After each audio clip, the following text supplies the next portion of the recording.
Endobeso. Kutenda mu mukaaga tonzifiro tifama. Ekintu buli ky'omuziki.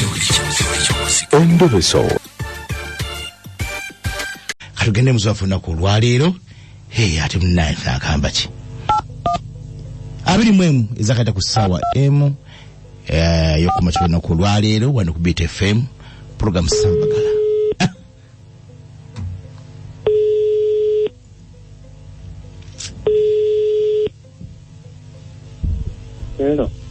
Hello. Wanji. Sebo yogera ko nnyo mukwano. Yogera ko nani? Bampita jingwa no ku Beat FM ekintu ky'omuziki esinga. Ni kati ninawe sebo. Buzibu kyo buliwo mutabazi. Obuzibu bwe nina? Mchara yagenda ku mu Christmas before. Aha. Nze nali ku mulimo. Nagenda kuvayo ngamanyi nti wakawali aliyo. Aha. Nasanga nga nkufulu ngenju nga timulaliyo kale. Nga toyaliyo. Bwe nakubye simu nangamba. Yankuma nesitalabika. Katawo ne mugamba okomawo ddi. Nangamba ku Christmas kesoke gwemu ne lusooka lukole ki lugwemu. Akole program ezokomawo. Ewuwo. Wange. Linda tugende mpola. Wasanga sibyewo. Ya. Ng'agenze. Ng'agenze before wiki eme mabega. Bwe yagenda teyakugamba. Mubere ludda waawo. Ekasanda. Lukwate mugende. Ebukuya. Very good. Kati omukyala n'agenda ewaabwe. Bamuzaala Mbale. Yagamba ageze kulya Christmas na lusooka. Naye kingamba era nga nkomye nga nsanze nga wakale ne mukubira simu nangamba ye yagenda waka naye mugenda teyangamba. Muyina abaana? Nedda tetulina. Temulina? Yesebo. Omaze n'ebbanga ki? Yakaddigenda weresa. Esatu temuzaalanga? Kiki? Buzibu buli ludda wa? Waliwo wali netusolvinga ne buvaawo. Okay, n'agenda mukyalo kulya olunaku. Kati nakoma nkuwe nangamba nakulinda n'obulandi nagenda kakuye kunaku ne mugamba okumawodi nangamba inda lusooka lugwemu ole program ezikomawo. Olwalo wamu ne mukubira nangamba lindamu akatabeera olindamu. Lwemukesima gamba lindamu nzija. Bwati embeera yeyo lindamu neziramu nenkuwamu esimu olunaku olwala kati kyasinze okuntabulamu okimanyi. Before nga tekanzukenkuze emabega katono before nga tagenda ali lubuto. Olulwo. Very good. Kata otukola abayo kyonna mbikola njagala kumanya. Ate bwe nakubye waka ne bangamba ayina we yagenze. Wakubye iwaabe waka mukyalo? Ne bagamba taliiwo. Ayina we yagenze kukyala imbu wasenga we sadiza we yiganga imbu eyiganga. Bwe mukubire timu na yangamba nti ndisi sadiza wane yiganga wasenga wale watutagala kuwangamba naye animba bwatyo mbe yagenda kukola wasenga obwekyo. Wasenga omanyiyo? Twagendayo. Yese bagamba omumanyi? Simumanyi. Tamugambangako? Yangambako ndayina baganda sadiza mu busogasogo omwebyo bitu naye nga sibamanyi nga yabangambako. Ate obe omukazi bo bakumanyi? Taata we yamanyi nnyo naye mama atamanyi. Tata masingana nga wa mukirabo? Tata yamanyi. Okay. Kati kyembuuza? Yesebo. Wasi okwe tata nakubula ekituufu ekiriwo? Mama yatera bwemanyigire ne mama ngamba.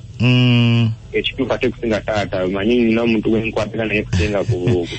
Mama yasa okubula ekituufu. Kati yakumanya ki? Kati mu bufulu njagala kumanya kubanga nawulira amawulire gagamba imbu olubuto linga yalujjamu. Imbu tibyekakasa. Ani akugamba? Ate bwe mubuuza nti bangamba walujjamu angamba mweruli. Wani agamba olubuto yalujjamu? Bantu bali kutawe nyina namba zimu zenina ezewaabwe. Abali mu kyalo bakugamba nti olubuto yalujjamu eri mu kyalo? Yagenda nalo kati bwe makulu ne magamba naye olubuto lutuuse olubuto nga lukuze njagala mukomyawo ngamba nga tulinga abala batalinga atali lubuto. Bwe yagenda olubuto lwali wabbanga ki? Lwali lwa myezi 3. Myezi 3 nga luvuddevuddeyo. Kati bisitaji mutuwa tuwala nti lulinga mu myezi 5 omuwe bityo. Kati bwe makulu esimu bangamba naye nga tulaba nga tulinga ng'alinga atali. Kati kambuuze? Yesebo. Wano abadde alina wanywera eddagala mu ddwaliro? Eddwaliro ayinawo eno yakebeza lumu esajja n'ekalamba yakebeza omulundi gumu bifo nga tanagenda. Kalango? Ekalamba Kiganda. Ekalamba. Yanywerako yagendako wamusawo ko n'ab'ekizungu benyi kwata ne bamukebera. Wagenda naye? Nali ku mulimu namutindikira ssente bwe budde adakyaliwo. Gwe wakasoda teyagenzeeyo? Yagendayo wanga yangamba byonna ebyavaayo. Ekalamba hospital? haya liri mu Bende liri Kasanda liri mu Kiganda yalina kuddayo ddi yali wakuddayo omunaku z'omwezi awo yangamba abamu bamwali fe tumugamba nti addayo mu gwa 11 awo mu gwe 11 naye n'angamba omwaka oguwedde guwedde mabega tiyaddayo yangamba nti naye omwezi guyinza okusanga ng'azeega agenze waka naye byo oluto olw'olukifu lwalimu okay yani amanya g'amanyi omukyalo ono Sise wamugamba ku kyolubuto n'omubuuza bwe mukulu nimubuuza ku eyo ensonga eyo gangamba Mweruli agamba buto Mweruli ate bwe nkubira bala beemanyi ku kyalo abamu mikwano gy'ebitiibwa ebityo bangamba alinga atali nebuuza lukute kati kyenjagala kumanya oba kyenjagala obuto Mweruli oba tebuliimu tova kusimu ninaawe sigalako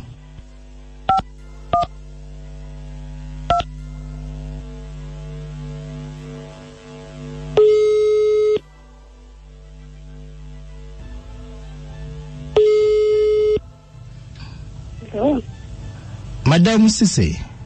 Fine. How are you, madam? Fine, how are you? Webase? Hey. Webase. What mulwadde? Wapi? Are you fine? Yes, I'm fine. Oh, that's good. Okay, my name is Richard.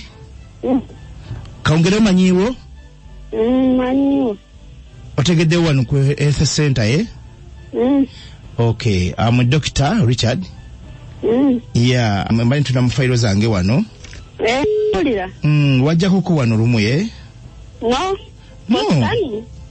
How comes zindako?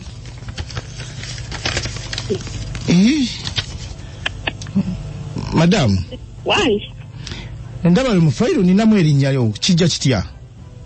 Sise. Gwe Sise? Yes. Kakijja kitya nga nkulina wano? I don't know. Kubanga wandaga nti wajjako n'onyolawo eddagala. Okunywa eddagala okumanyi? Azinkiraga nti wajja kuba ng'oli like pregnant mwezi nga etimisi myezi 2-3. No, for my there just to do scan. Wajja ku scan? Yeah. Anti walina okudda. Nalina okudda? Tebakugamba? Walina okudda? Lwaki zo toli lubuto?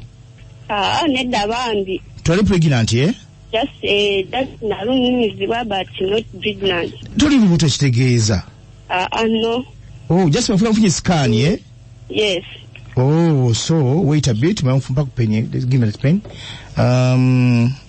So, Madam, sorry, bambi, Okay. Kusumbwa.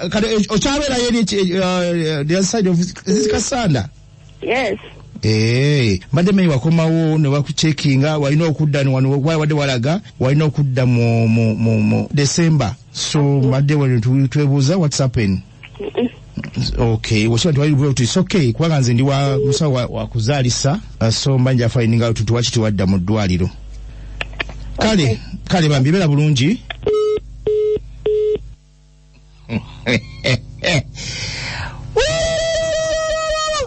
Tale lubuto. Awula jingo. Okoze emirimu mu nsi muno Mukama Katonda akubeere. Ati mukulu weesootinge. Kati gwe lwalaba lw'emyezi 3 wali olaba kiki? Omukyalina bizimba. Ne bannange. Notinya emunya 2 binoti 5 oba notinya emunya 2 WhatsApp namba tosuka sekendi 2 nkwegayiridde tosuka 2 tosuka imi sicha kusoma messages zo zeta violence omukulu mumuwulidde mwe mutabazi ndoza kati otegedde ensonga kati funa wotandikira ku nsonga eyo omukyala kutegeezezza bwe yajjogera kukola sikaani ekizibu kyo kiyigiza abasajja mwigogenda nga mu malwayo n'abakyala bammwe kalondi yamwabwa isente namugamba genda ye olwadda mu ddwaliro ye n'amunyonnyola naye kiyatwala ndi butola myezi 3 kumbi oba byali bizimba Katonda yamanyi Agabi mutabazi kyabe kati yagula mmere ya Christmas madamu nasa wagende embali yerire ku malewa. Obuzimuliza nnyo olugambo okubirota aboku kyalo okunoonyeza ku mukazi wo naye abakazi tuli babi nnyo nno. Mutabazi waffe Anko Jingo jebale kale munnange nze njikoze ime ate ndagi bwena kumbako kyenjiga nange nze kennyini wabula sise anfuludde kuba si byangu kirabika yateekangamu ebigoye mu lubuto nakimbogo Jackie toyeta message zeta violence wano saagala violence Jingo oyo omusajja ave ku mukazi kubanga omukazi tamwagala toyinza kukumala bbanga eryo lyonna n'omusajja nga tafuna lubuto. Nze Mteesa omusajja yesonyiwa omukazi nze Ddungulu batembuye mbuye kochi jasinzidde. Mukulu Jingo bwe kutuweereza naye bannange Jingo abakyala ani ali tusonyiwa naye nawe omusajja gwe beera mu amagezi bwe yakomawo tiyakulaga results nze ddwaliro bacha bafeera nnyo mu abasajja. Ali kulaini wanji Jingo sebu olamusa muganda wa ye ono muyanje dalike muziro okwe sebu awo tutuuse ku bakazi awo kati kyafumbirwa dda. Alo amanya odori John Katogo na bitimpa ye musajja watu abiveeko mukazi mulimba hey wanji Jingo sebu wabula baba obwongo okozeseza bw'amanyi okitegeera nnyo era nkutaddeyo baaba ojja kutya wanji Jingo waffe ye taata Arafati Kiseka ndika abasanda mu Butambala yesebo bannange bukyanga ozuula leero ozudde oyo omuwulidde bannange ne bannange abasajja tutobera.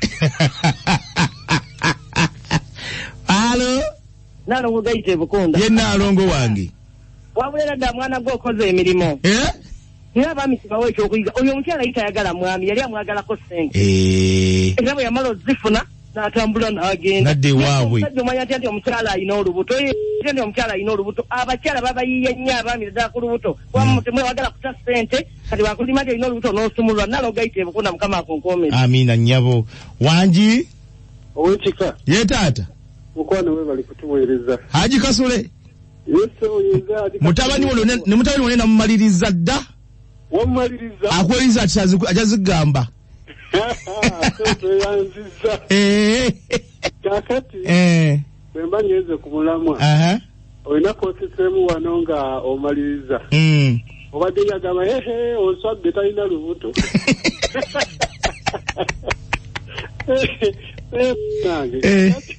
abakyalo balwaki balimbalimba nnyo bwe batyo okibulidde naye alimba kati omukadde ategedde nti oli tali lubuto anoezinoalakweko kwaja tiwuno naye atesenze mumpe omukulu waji munnange ogamba ki omuntu waffe gyeri mmuula wange tukwagala ye amanya gyatinamponyiwa nekabowa naye abakyala nti n'ebizimba byatujula munda kati omwami yawuliranga kizimba naye nga si lubuto webati webalimbalimba yadde gyatinaponyekabowa kale munnange mu byali bizimba Beat from my